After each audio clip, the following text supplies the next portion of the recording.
Hello, all of my subscribers to Glenn Travels America channel. This is an update on what's going on. Honest to gosh, been a rough spring. Cold and snowy. Cold rain out there today. Just slightly above freezing. So, I'll tell you what's been going on with my channel. Here. This particular channel. I need money to get my truck repaired. And I'm waiting on my paycheck to come in. That's basically where we're at right now. What I got to do is the power steering pump. I think it's shot on the truck. Plus, I think the truck needs new brakes. Might need new tires. It needs a paint job. The weather's too cold for me to paint the truck right now. So what I'm waiting for is I'm waiting for a warm day. Nice warm day, I can get the truck out in the sun.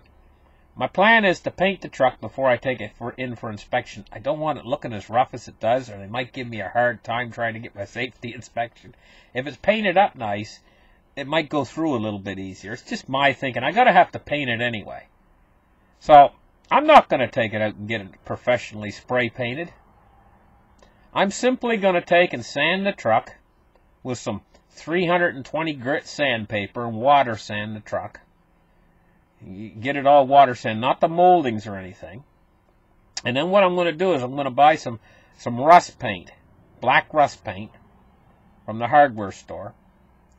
And the truck's a little bit of a silver color, so I'm going to mix a little bit of silver in with the rust paint. And I'm simply going to put it on with a roller. You'd be surprised what a nice job you can do with a small, fine roller. They make these little rollers that are about this wide, and they got a very fine nap on them. And if you put it on the warm sun, you'd be surprised. It looks like spray paint. It's hard to tell the difference. It's nice, shiny. It'll make a nice, shiny. You'd be amazed what a nice, shiny-looking job it makes. So I'm going to do that. I'm going to paint the truck, put 2 or 3 good coats of rust paint on it, you know. Then I'm going to take it up for safety inspection, let the mechanic look it over, and let him decide whatever it needs doing to get it so that it's safety inspected and on the road. So it's going to cost me a bit of money. I'm not exactly sure just yet how much, you know. So that's why I'm waiting for my paycheck. Well, once it comes back from the mechanic, and it's all safety inspected, and it's all repaired for the road and ready to go, the truck, that's when I'm going to get started on my project of building this camper. And I'll tell you what I've decided to do. I've been thinking about this a lot in my mind, you know, how to build this camper and what I want. Now, this truck, never taking the camper off of this truck again. Once I build a camper on this truck, it's going to stay with this truck until this truck is gone.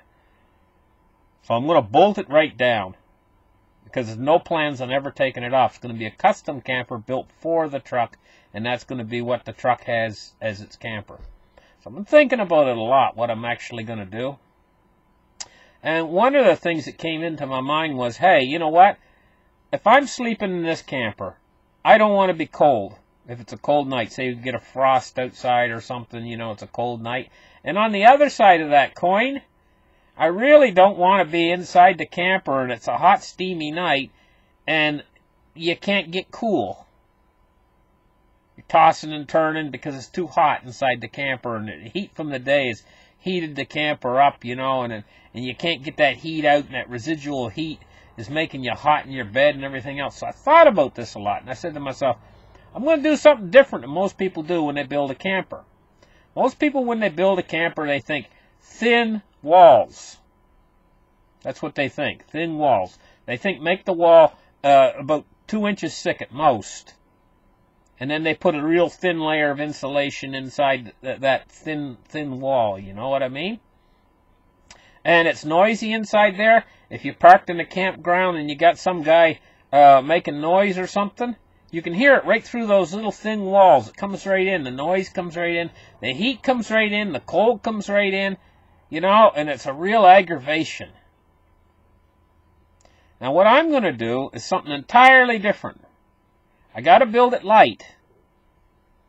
So I'm not going to use full 2-inch thick studding, make it too heavy. We'll use this 1-inch thick studding. We use 1 by 6. I'm going to make my walls 6 inches thick. My camper, I can do what I want. I'm going to make my walls 6 inches thick with an R value of R21. R21. And I'm going to use acoustical padding.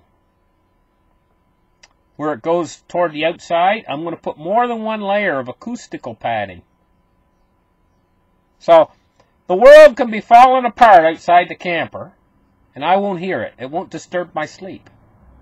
Also, the hot sun can be, say I'm driving someplace, you know, and I decide I get really sleepy, you know, and I decide to go in someplace to a store or shopping center, and I can just crawl in the back and go to sleep on a hot sunny day with the sun shining down on this thing. And I won't feel it inside there, because it's got so much insulation. It's the way I've decided to go with this, you know. I'm going to make my walls 6 inches thick, but I'm going to try to make them light. So that's why I'm going to use 1-inch studding. And I'm not going to put it on a 16-inch center. I'm going to put them every 24 inches, my studding, for the walls. But I'm going to be 1 by 6 studding. And I'm going to just make the thing, basically, I'm going to use house windows in it, but small house windows. I'm going to put 3. And I'm going to use windows that are designed for what they call double glazed. I'm going to use the windows that are designed that have a very high R value and have a screen in them. And this way, I can heat this camper with quite literally with a candle.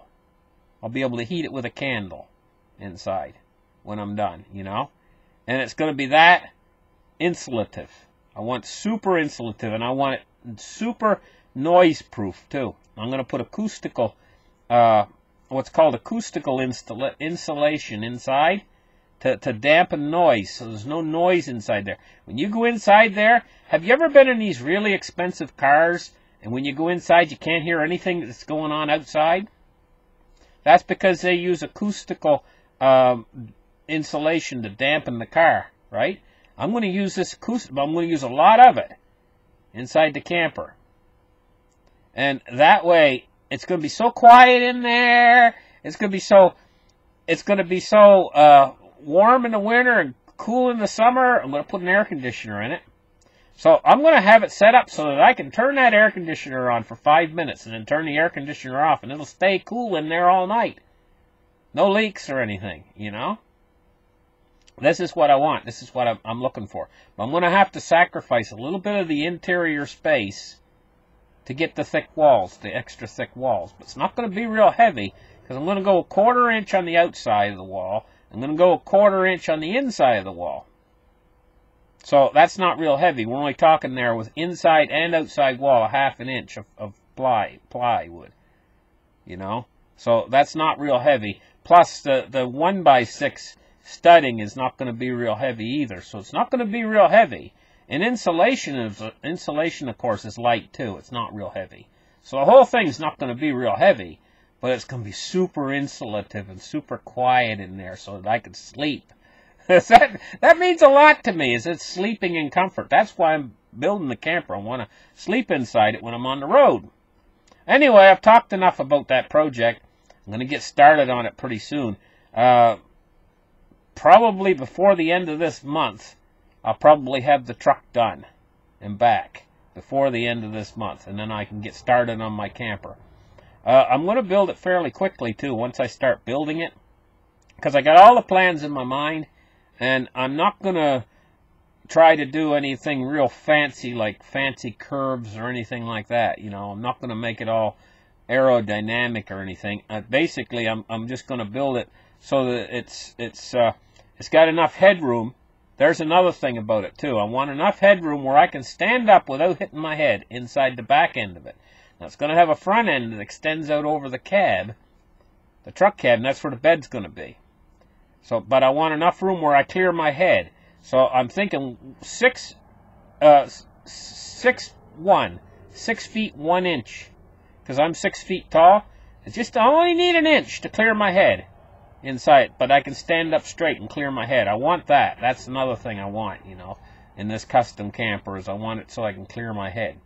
Listen, thank you guys for listening. This has been your update. And we'll be coming back to you on this channel with some more shows pretty darn soon. Bye-bye, guys.